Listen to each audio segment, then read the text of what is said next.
Olá, povo de Deus, tudo bem com vocês?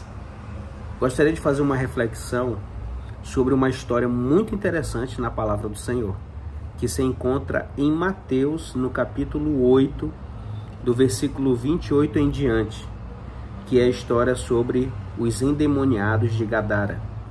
E diz assim: Tendo ele chegado à outra margem, a terra dos Gadarenos, vieram-lhe ao encontro dois endemoniados, saindo dentre os sepulcros, e a tal ponto furiosos, que ninguém podia passar por aquele caminho. E eis que gritaram: Que temos nós contigo, ó Filho de Deus?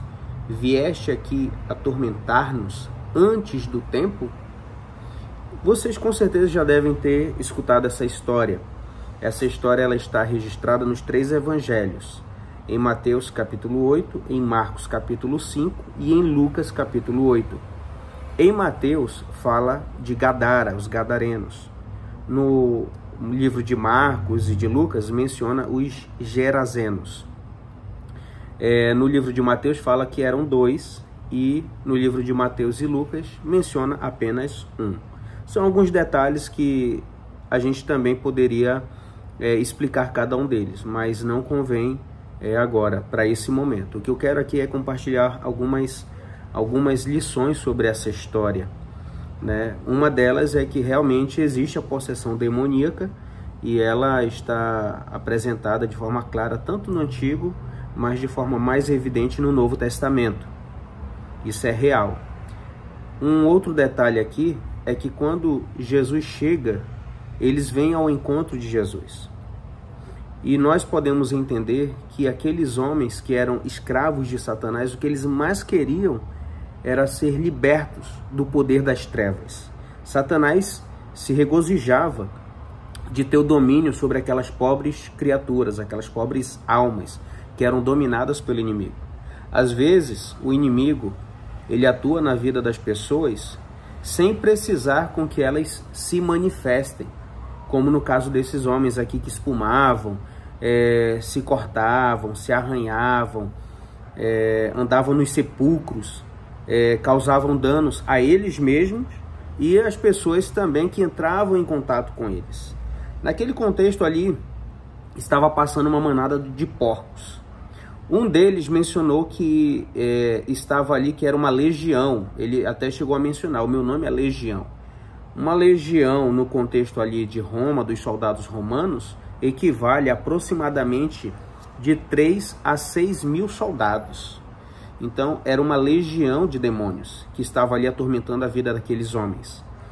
Algumas lições práticas dessa história. A primeira lição é que Jesus chegou e repeliu o poder dos demônios, expulsando eles da vida daqueles homens. E eles então entraram na manada dos porcos. 2.000 porcos aproximadamente se precipitaram no mar e morreram afogados. Aquelas pessoas da cidade de Gadara, eles consideraram aquilo uma grande perda para eles, mais do que um grande benefício que o Divino Salvador trouxe para a vida daqueles homens, porque eles só pensavam nos lucros. Então a primeira lição aqui que nós aprendemos dessa história é que Jesus, ele expulsou aqueles demônios para a manada dos porcos, mas se ele não tivesse restringindo o poder dos demônios, com certeza aqueles demônios teriam entrado até nos donos dos porcos e precipitado eles também no mar. Jesus não fez isso por ser misericordioso, para eles aprenderem essa importante lição, já que eles, sendo judeus, estavam trabalhando com animais imundos para obter lucro. A segunda lição que a gente vê nessa história é que Jesus quis mostrar para os discípulos o poder das trevas, o poder que o inimigo tem. Ele foi expulso do céu, mas não foi retirado o poder deles. E eles têm certo poder, eles podem atuar sempre com a permissão de Deus, lógico. Mas eles existem, são reais e eles têm poder. Mas a terceira lição que Deus quis deixar bem claro ali no ministério de Jesus foi que ele também queria mostrar para os discípulos e para as pessoas que estavam ali o poder que Deus tem que é maior do que o poder do inimigo. O poder que Deus tem em repelir o mal. E a presença de Jesus repreende toda a hoste satânica. Porque Jesus é o grande general. É o Deus Todo-Poderoso. Então ele mostrou para os discípulos, para as pessoas que estavam ali, que ele é muito maior e mais poderoso que o inimigo. E uma quarta lição, digamos assim, que a gente aprende dessa história, é que eles foram que pediram de Jesus para serem expelidos para os porcos. E eu fiquei pensando assim, se Jesus atendeu ao pedido desses espíritos malignos, com certeza Jesus está sempre pronto a atender os nossos pedidos também, os nossos anseios. Não aquilo que nós queremos, muitas vezes, que pode nos fazer mal, mas aquilo que nós precisamos, aquilo que nós necessitamos. E Jesus tem diversas maneiras de atender às nossas orações. Uma delas é dizendo sim, outras vezes não, mas o não de Deus é bem melhor para mim e para você, porque Ele sabe que é melhor para nós. E às vezes espera mais um pouco.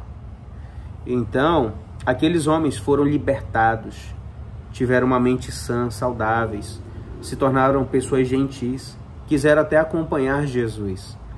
Mas Jesus não permitiu. As pessoas da cidade expulsaram Jesus. Mas depois de um tempo, Jesus retornou àquela cidade. E as pessoas agora estavam aptas para receber o Evangelho, por causa desses dois homens que foram libertados por Deus e se tornaram grandes instrumentos poderosos nas mãos de Deus e falaram e testemunharam do que Deus havia feito na vida deles. Hoje, o mesmo poder é concedido a mim e a você, para que nós tenhamos uma vida de comunhão com Deus, uma vida de relacionamento. E o poder de Deus está à nossa disposição para também expelir espíritos maus, repelir o poder das trevas. E que eu e você hoje possamos colocar nossa vida nas mãos de Deus para sermos instrumentos usados por Ele para pregarmos o Evangelho a todas aquelas pessoas que perecem nas mãos do inimigo. Que você seja um pescador de homem, uma pescadora de homens também, de mulheres, e que possamos levar muitas almas aos pés de Cristo Jesus. Que Deus te abençoe, um forte abraço, e lembre-se sempre que nós somos mais que vencedores em Cristo Jesus. Um forte abraço e até mais.